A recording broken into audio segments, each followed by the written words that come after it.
Alors, bienvenue dans cette vidéo. Je vous propose aujourd'hui de corriger l'exercice 4 d'Amérique du Nord, donc brevet des collèges, juin 2018. C'est exercice sur Scratch. Alors, on va prendre vraiment du temps, parce que bon, ceux qui savent faire, je pense que c'est pas un exercice très compliqué. Pour ceux qui ne savent pas faire, c'est l'occasion de vous montrer un petit peu comment on fait sur Scratch pour taper le programme. Alors, ici, vous avez le programme en couleur, hein, évidemment, le jour du brevet des collèges. Vous n'aurez pas les couleurs, donc ça aide un petit peu si on est vraiment habitué. Pour ceux qui ne sont pas habitués, les tuiles, en fonction des couleurs, font un certain type de choses. Donc vous allez voir quand on va le taper. Et je vous conseille évidemment d'installer Scratch sur un ordinateur et d'essayer un petit peu de programmer, parce que programmer comme ça, parfois dans le vide, c'est pas le plus simple. Donc, première chose, dans l'exercice, on vous demandait donc aucune justification. Donc, hein, vous trouverez certainement des corrigés très succincts. Donc vraiment là, on va prendre le temps et on va s'occuper un petit peu donc déjà du début. Alors vous avez plein de scripts. Ici, vous avez le script principal, donc c'est vraiment le programme le plus important, qui utilise à l'intérieur ce qu'on appelle un bloc. Ici, le bloc en violet, c'est un bloc carré qui est défini à côté. Donc voilà, script et bloc. On fera tout ça, vraiment, je vais vous montrer. Et on vous rappelait ici un petit peu une information, c'est que l'instruction s'orienter à 90 signifie qu'on se dirige vers la droite. Donc tout ça, on va le regarder vraiment en détail. Alors, on va prendre donc que la première question. Je vais enlever tout ce qui est inutile pour l'instant. Donc d'après le script principal, donc voilà, quelle est la longueur du côté du plus petit carré dessiné? Effectivement, on va voir, hein, ce script dessine cette forme-là. Voilà. Ça dessine 4 carrés, hein, qui se touchent, hein, et ça grossit progressivement. Hein, quelle est la taille du plus grand carré? Donc j'y répondrai quand je vous aurai montré comment on exécute ce programme. Donc on va tout de suite sur Scratch. Voici donc ce fameux logiciel Scratch. Alors vous avez tous forcément déjà travaillé dessus, donc on va commencer. Alors la première tuile, hein, ici on appelle tout ça des tuiles, cette tuile on va dire marron, hein, c'est la tuile qui donne le départ du programme. Donc c'est un drapeau, et quand vous allez appuyer donc sur le drapeau, vous voyez le drapeau est ici, hein, sur la fenêtre, et bien ça va démarrer le programme. Donc ça vous le trouvez, alors c'est facile quand on a les couleurs, c'est un petit peu plus difficile quand c'est tout en gris et en noir et blanc. Donc là, la couleur, vous voyez, événement, et donc on prend la tuile, on clique droit, gauche, et on laisse appuyer, voilà, et on lâche, vous voyez. C'est la première chose. Alors, si vous trouvez après que c'est trop petit ici, alors moi souvent les vidéos j'aime bien ici, c'est pas ici, pardon, c'est en bas, et on grossit, voilà. Qu'on voit un petit peu plus, voilà, les tuiles. Alors ensuite, vous avez des tuiles bleues. Les tuiles bleues, c'est les tuiles de mouvement. Donc ici, on vous demande, premièrement, on vous dit allez à, ça c'est une tuile qui va positionner le curseur à moins 200, 0. Il faut savoir qu'ici, hein, votre fenêtre graphique, c'est là où il y a le petit chat. Hein. Au milieu, vous voyez, vous êtes sur le point 0, 0. D'ailleurs, vous avez affiché ici, hein, là où il y a un petit curseur, X et Y. Hein. Donc quand je suis au milieu, vous voyez, c'est 0. Et au bout, c'est à peu près 200. Donc c'est un cadre qui est à peu près de largeur moins 200, 200 et en hauteur moins 200, 200. Donc quand on dit aller à moins 200, 0, ça veut dire qu'ici, donc vous allez prendre la tuile aléa, vous la collez à l'autre. Ici, moins 200, 0. Je vais vraiment doucement. Hein. Voilà, alors si vous voulez, qu'est-ce qui va se passer? Si je fais tourner le programme, je vais cliquer sur le drapeau vert. Et le chat, vous voyez, va aller à gauche. En position abscisse moins 200, donc vraiment à gauche. Et en hauteur 0, donc au milieu. Ensuite, il faut orienter notre chat. Donc là, vous allez prendre orienter à 90 degrés. Je vais refaire tourner le programme. Et vous allez voir, pour l'instant, il va vers la droite. Pourquoi c'est nécessaire? Parce que parfois, dans le programme, il aura été mis vers le haut ou vers le bas. Donc à ce moment-là, on le réoriente bien vers la droite. On vous demande ensuite, tout ce qui est vert, c'est le stylo. C'est les écritures, donc effacez tout. S'il y a déjà eu quelque chose de fait, on les efface. Comme ça, on repart avec une feuille blanche. Ensuite, on remet la taille du stylo à 1. Parce que peut-être que dans le programme, on va la changer. D'accord? Et donc à chaque fois, vous referez tourner le programme. Donc ça c'est la couleur, pardon, la taille, elle est où la taille? Elle est en bas. Mettre la taille du stylo à 1. Voilà, jusque là on est bien. Maintenant on arrive à une instruction où on parle de côté. Alors ça, c'est ce qu'on appelle une donnée. Il va falloir aller la créer. Alors pour créer les données, on va dans données et on crée une variable. Variable qu'on appelle côté. D'accord? Au clavier, on tape côté. Voilà, tout simplement. Cette variable, on peut maintenant l'utiliser et lui donner une valeur. Donc c'est pour ça que maintenant je vais pouvoir aller chercher donc dans les événements, donc alors ici mettre, on est en orange, vous voyez ici tout ce qui est pour les variables va être dans la donnée. Ici, orange, donc mettre, voilà, vous mettez mettre côté à combien? C'est-à-dire que vous lui donnez une valeur. Vous dites, voilà, côté, pour moi, pour l'instant, il vaut 40. Et on pourra le changer au fur et à mesure du problème. Ensuite, vous arrivez sur une instruction ici, hein, répéter 4 fois. Ça, c'est un contrôle ici. Alors, c'est facile, Scratch, à cause des couleurs, hein, vraiment. Et on doit répéter ici. Donc, on indique, on clique dans la petite zone blanche, et au clavier, on met 4. Et là, maintenant, vous avez une instruction carré. Alors ça, c'est l'instruction qui est définie à droite. Donc, je vais vous la montrer. Voilà, je l'ai remise en haut à gauche. C'est ce qu'on appelle un bloc. Ici, en violet, les blocs, ce sont des sous-programmes qu'on crée à côté. Donc ici, je vais créer un bloc. Bloc que j'appelle donc carré. Certainement, ce bloc va fabriquer un carré graphiquement. On met OK. Et là, on va le créer à côté. Donc ici, qu'est-ce qu'il faut faire? Ce carré, il va d'abord mettre le stylo en position d'écriture. Donc stylo, on cherche position d'écriture ici. Voilà. Ensuite, on va faire une boucle. Ça, c'est vraiment très très important dans Scratch. Les boucles, c'est dans le menu contrôle. Donc, vous allez sur contrôle, clic gauche, on prend répéter. Voilà, on indique qu'on répète 4 fois toute une séquence. Cette séquence, ça va être quoi? On est en train de dessiner un carré, donc on va dessiner les 4 côtés. Donc premièrement, il faut faire le premier côté en avançant le stylo. Donc ça, c'est un mouvement. En avançant le stylo de, ici, on vous dit de combien? De côté. Donc on va aller chercher côté. Donc on a créé tout à l'heure, on va donc dans données.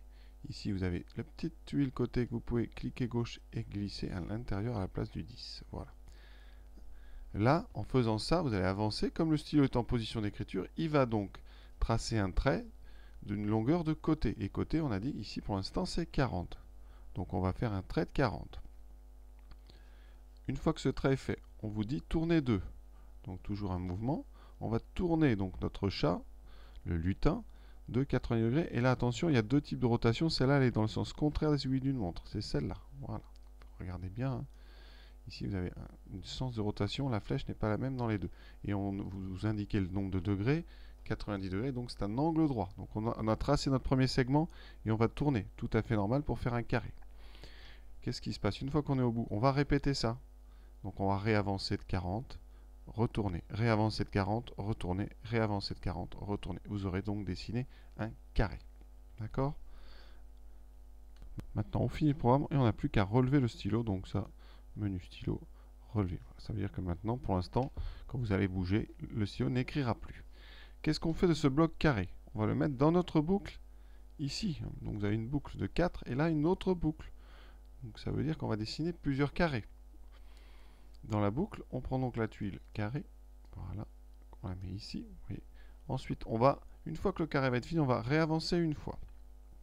Je vous montrerai où est-ce qu'on se situe à ce moment-là, c'est très très important. Donc, avancer, c'est un mouvement. Avancer de combien? Et on avance de côté. Côté, toujours une donnée qu'on a créée, voilà. Et après, on va augmenter le côté.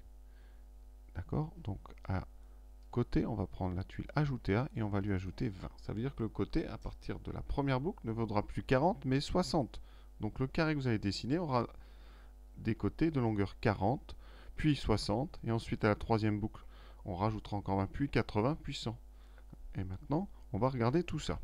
Donc, ici, je vais appuyer sur drapeau. Vous allez voir, le chat va se remettre au départ, va avancer, faire un premier carré, et un deuxième, un troisième. Donc on est prêt. Voilà. Vous avez compris le programme. Donc maintenant, on va le détailler hein, pour bien voir pourquoi est-ce qu'on fait 3 carrés, enfin 4 carrés comme ça, les uns à côté des autres. Et comme ça, vous allez pouvoir répondre après très facilement à toutes les questions. Pour bien vous compreniez, je vais rajouter une petite ligne dans mon programme. Ça s'appelle un contrôle ici. Je vais rajouter attendre, voilà. Ici, juste avant le carré, attendre jusqu'à. Et je vais mettre un clavier touche espace. Voilà. Comme ça, ici, ça va attendre que j'appuie sur espace pour être exécuté. Deuxième chose que je vais changer, c'est la taille du lutin. Donc pour ça, vous allez chercher en haut ici, réduire, vous allez sur le lutin, vous cliquez gauche, et, voilà. Et on met un petit lutin qu'on y voit un petit peu quelque chose. Voilà, c'est parti. Je lance le programme, donc j'appuie sur le drapeau vert. Premièrement, voilà, j'appuie sur espace une fois, parce que là pour l'instant je suis bloqué ici. J'appuie. Voilà, le premier carré a été tracé. Donc quand je vais réappuyer sur espace, je vais donc avoir un carré de 60. On est parti, j'appuie. Voilà. Il s'est passé la même chose, le carré s'est dessiné, ensuite j'ai avancé encore un peu, c'est pour ça que mon chat est à droite, en bas, Et le côté, cette fois-ci, ne vaut plus 60, mais 80. Donc quand je vais appuyer sur espace, je vais tracer un carré de 80. Voilà. Le chat, vous voyez, encore avancé à droite du carré, en bas. Maintenant, le côté vaut 80. On était à 40, pardon, 60, 80. Maintenant, eh bien, on rajoute encore 20. Donc le carré va faire un carré de taille 100. On appuie. Voilà. Vous voyez bien ce carré. Et là, le programme s'arrête, hein, puisque j'ai fait 4 boucles. Voilà, donc la figure est bien celle qu'on attendait. Maintenant, on va répondre aux questions. Alors, premièrement, vous voyez bien, on obtient bien exactement ce dessin. Là, on est bon. Et vous avez bien compris qu'ici, alors je vais indiquer sur le dessin, là, vous avez fait un carré. Ici, on a dit, hein, le côté, c'est 40. Le côté suivant, c'est 60, puis 80, puis 100. Dans l'ordre, on part donc en bas à gauche. On s'oriente, on fait un premier trait, on tourne, on fait un deuxième trait, on tourne, on fait un troisième trait, on tourne, on fait un quatrième. Ça, c'est l'instruction carré. Une fois qu'on est là, on dit on réavance une fois. Donc on se retrouve ici. Et là, on refait l'opération, mais sur un carré qui est plus grand. Donc on se retrouve là. On refait l'opération sur un carré plus grand. On se retrouve là, et ainsi de suite. Et à la fin, donc, votre stylo est ici. Et on sort de la boucle. Non, une fois qu'on sort, le stylo est ici. Et on sort de la boucle et le programme est terminé. Donc, d'après, quelle est la longueur du côté du plus petit carré dessiné? Vous voyez, c'est très très simple, hein. Cette longueur, hein, c'est donc ici 40. 40 quoi? Alors c'est des pixels, je crois, donc c'est 40. Donc ça, c'est la question A. On n'a pas besoin de justifier, donc je pense avoir bien expliqué avec, hein, le logiciel. Ici B, quelle est la longueur du côté du plus grand carré? Alors là, il faut bien comprendre, on fait 4 carrés. Le premier fait 40, puis 60, puis 80, puis 100. Donc, on a dit, hein, le plus grand fait 100, c'est-à-dire 40 plus 3 fois 20. 40 plus 3 fois 20. Une question, hein, qui est légitime et qu'on peut se poser, c'est quelle est la valeur de côté à la fin du programme? Combien vaut côté? Parce que, alors j'ai écrit combien vaut côté à la fin. On rajoute 20 à la fin de la boucle. Donc, quand on fait le premier carré, côté vaut 20, mais à la fin de la boucle, côté vaut 60. On commence la nouvelle boucle, côté vaudra 80. Donc, quand on fait la dernière boucle, on fait un carré de 100. Une fois qu'on a fait ce carré, alors je vais vous montrer sur le dessin, donc on fait notre carré. Voilà, on fait 1, 2, 3, 4. Attendez, on va essayer quand même de ne pas faire des traits à côté. On fait donc 1, on tourne, on fait 100, on tourne, on fait 100, on tourne, on fait 100. Ça, c'est l'obstruction violette carré. On est là. Mais dans la boucle, on fait encore une avancée de côté. Donc on avance encore une fois pour se retrouver en bas à droite du carré. Et on rajoute encore 20. Donc à la fin du programme, côté vaut 120. D'accord? Ce n'est pas demandé parce que c'est un petit peu plus délicat. Donc côté vaut 120, mais jamais on dessine un carré de côté 120. Hein. D'accord? Hein. Juste, ça c'était pour info. On a bien 4 fois une addition de 20. Et pourtant à la fin, on n'a pas 40 plus 4 fois 20. On a 40. On ajoute le dernier carré qu'on trace, hein, et de 40 plus 3 fois 20. C'est un petit peu étrange, c'est parce que l'ajout de 20 est à la fin de la boucle. Et donc à la fin de la quatrième boucle, on ne réutilise pas en fait ce côté qui vaut 100. Voilà, c'était juste une petite précision. Évidemment, le jour de l'épreuve, hein, tout le monde, je pense, a réussi à mettre 40 et 100. Alors, deuxième question, dans le script principal, où peut-on insérer l'instruction ajouter de la taille du stylo pour avoir le dessin ci-contre? Alors, c'est important de comprendre ici, c'est que le premier carré n'a pas bougé. Et on voit bien, en comparant les deux qui étaient fournis, que la grosseur du trait, hein, est la même au départ. Hein. Par contre, ici, hein, ce trait-là est plus gros que celui-là, ce trait-là est plus gros que celui-là, et ce trait-là est plus gros que celui-là. Par contre, le trait de départ ici est le même. Donc, l'ajout doit avoir lieu après la création du premier carré. Donc, dans la boucle, il va falloir... Bon, déjà, il faut mettre ça dans la boucle pour qu'à chaque fois, ça augmente. Et il faut mettre ça surtout après avoir fait le premier carré, parce que sinon, vous allez augmenter la taille juste avant. Démonstration avec donc notre petit logiciel Scratch. Donc pour trouver le stylo, donc c'est déjà dans stylo, hein, et là on va donc ajouter 2 à la taille du stylo, c'est ici. Donc je vais le mettre après. Oh, pardon. Oh, juste une petite bêtise. Alors, des fois, ça va pas toujours où on veut. Donc je vais ajouter ici. Je fais tourner le programme. Vous voyez, effectivement, hein, la taille a augmenté. Si je fais dans l'autre sens, donc on va tout de suite regarder, voilà. Donc si j'enlève ça et que je mets l'ajout au début, dès le début, regardez la différence. Vous allez voir, le premier carré sera plus gros tout de suite. Voilà, vous voyez, c'est une petite différence. Alors moi j'ai mis 1, mais je crois que c'était 2 dans le programme. Voilà. Donc ici, c'est vraiment une différence nette. Hein. Si je l'enlève et que je le mets juste après carré, voilà, vous faites ça et vous avez bien la bonne taille au début. Donc ça c'est important à bien comprendre. Alors après, que je le mette juste après carré ou je le mette après avancé ou après ajouté, ça ne change rien. Démonstration, enfin en tout cas, preuve par l'image, je peux le mettre ici, oui, ça ne va absolument rien changer. La seule chose, c'est qu'il faut bien mettre l'instruction après la création du premier carré. Ça aurait été différent si dans définition du carré, on n'avait pas eu relevé le stylo. Oui, si j'enlève ici relever le stylo, on va faire ça. Qu'est-ce qui va se passer? Regardez bien ce qui va se passer. Il ne se passe rien. Si maintenant, je mets ajouter juste après le carré, vous allez voir ce qui va se passer. Ça va être assez... Vous voyez, regardez ce qui s'est passé, c'est petit détail, mais ici en bas du carré, il y a un trait qui est plus gros. Pourquoi? Parce que quand je fais ici définir carré, bon, je trace ce carré, et ici, le avancé de côté, si je n'ai pas relevé le stylo, il va écrire. Et donc, si je mets ajouter à taille avant d'écrire ce côté, il va être écrit en plus gros. C'est pour ça que dans le programme, ça ne posait pas de souci parce qu'on a relevé le stylo ici. C'était juste l'intérêt de relever le stylo ici. Et là, vous allez voir, d'un seul coup, on n'a plus le problème. Parce que quand on avance de côté, ici, le stylo étant relevé, ça n'écrit pas. Donc, ajouter à taille 2, vous pouvez le mettre soit après carré, soit après avancer de côté, soit même après ajouter à côté 20. Ça ne changera rien. Donc maintenant, où est-ce qu'on peut insérer? On va répondre. Donc il y a 3 possibilités. Soit juste après avoir fait le carré, soit juste après avoir avancé de côté, soit juste après avoir ajouté côté. Une des 3. Tout ça parce qu'on a relevé le stylo après avoir fait le carré. Si on n'avait pas écrit ici relever le stylo, il aurait fallu ne pas choisir la première. C'est-à-dire que vous n'aviez plus que soit avancer de côté, voilà, c'est après avancer de côté qu'il aurait fallu mettre pour éviter ce petit truc que je vous ai montré, hein, ce petit trait plus épais qui aurait été tracé ici, là, vous voyez. Dernière question, un petit peu plus dure, donc on modifie maintenant le script. Alors, on va les comparer pour voir ce qui a été modifié. Et ce qu'ils vont remarquer, ce qui a été modifié, c'est ce qu'il y a ici à l'intérieur de l'avancée. On n'avance pas de côté, mais de côté plus 30. Donc, le petit trait qu'on fait à la fin est de 30 de plus. Alors, qu'est-ce que ça va avoir comme effet? Alors évidemment, ça va décaler. Le deuxième carré va être décalé de 30. Alors ici, au niveau donc des dessins, lequel va être bon? Alors d'abord, première chose, on ne change pas la valeur du côté. Donc les tailles des carrés sont les mêmes que tout à l'heure. D'ailleurs, ça se voit pour les 3 exemples. Hein. Le but étant, vous voyez, de choisir quel est le dessin qu'on obtient. Alors, quelle est la différence entre les dessins? Premièrement, dans le premier dessin, on a ici un décalage vers le bas des carrés. Hein. Alors ça n'est pas possible.